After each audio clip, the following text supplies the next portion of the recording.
Hello and welcome. This is the solution video.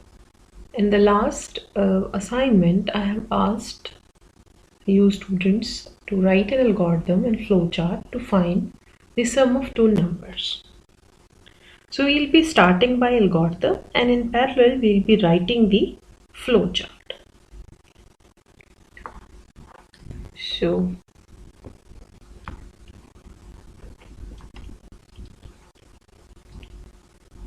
I hope all of you remember that algorithm is a step-by-step solution of any problem, and our problem is to find sum of two numbers.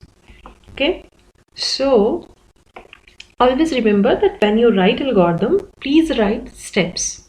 So our step number 1 will be start. Okay, and our last step will always be stop. Okay, now let's go to step number 2, and step number 2 is that suppose if you want to find the sum of two numbers, that means you should have two numbers, right?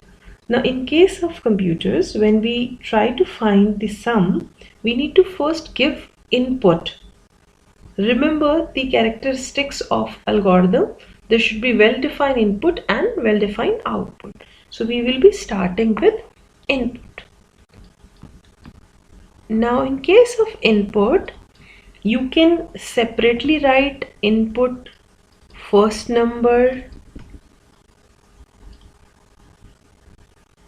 let's say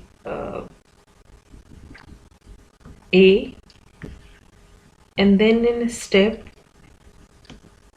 3 we will be writing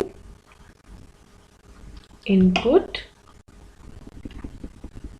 second number, say B. You can also merge these step number 2 and step number 3 together, that you can simply write input two numbers, say A and B, in order to cut short one step, right? Up till now what we have done, we have started in the algorithm, we have taken two numbers. Now we need to do the processing part, that is in step number 4 we need to find the sum.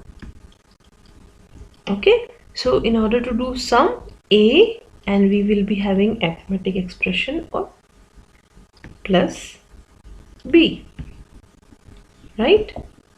Then only performing A plus B is not sufficient, we should always have some well-defined output.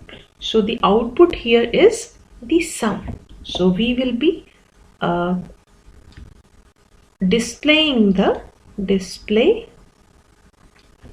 output. The output is the value of the summation.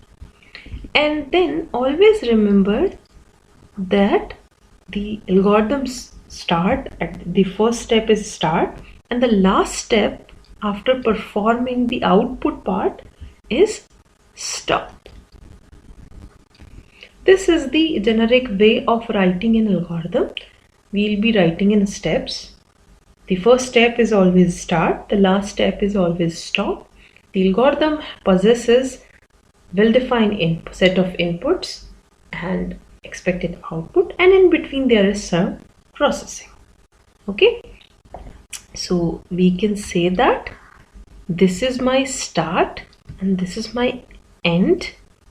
Okay, and here these two steps are of input, this is for output, and this is the processing part,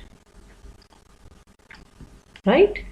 Remember, I have shown you one diagram initially in the first class, that we have input followed by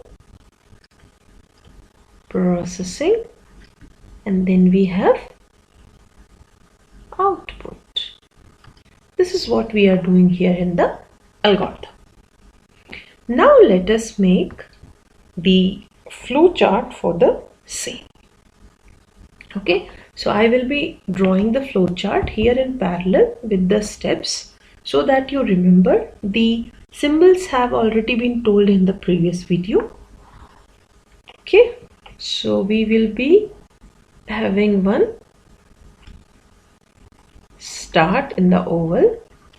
Okay, and definitely stop will also in the oval. Then we have the input, and input is written in this symbol. If you have any confusion, you can check the previous lecture.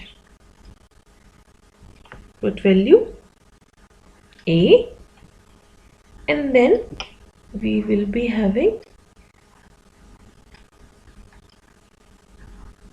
input B. Then we have to perform the processing part, right? And in case of processing, okay, this is a kind of, I have done a mistake, so I'm going to write the correct form. Just remember, here it is a rectangular box. Okay, so what is the processing? Processing is to find the sum, which is sum is equal to A plus B. Then our next step is to show the output. So we will be displaying or printing sum, and the last step is we need to stop the algorithm, and for stop also we will be using oval. This is the way of writing the algorithm, and this is the solution of assignment. Please feel free to ask the queries if you have any confusion in this. Thank you for watching.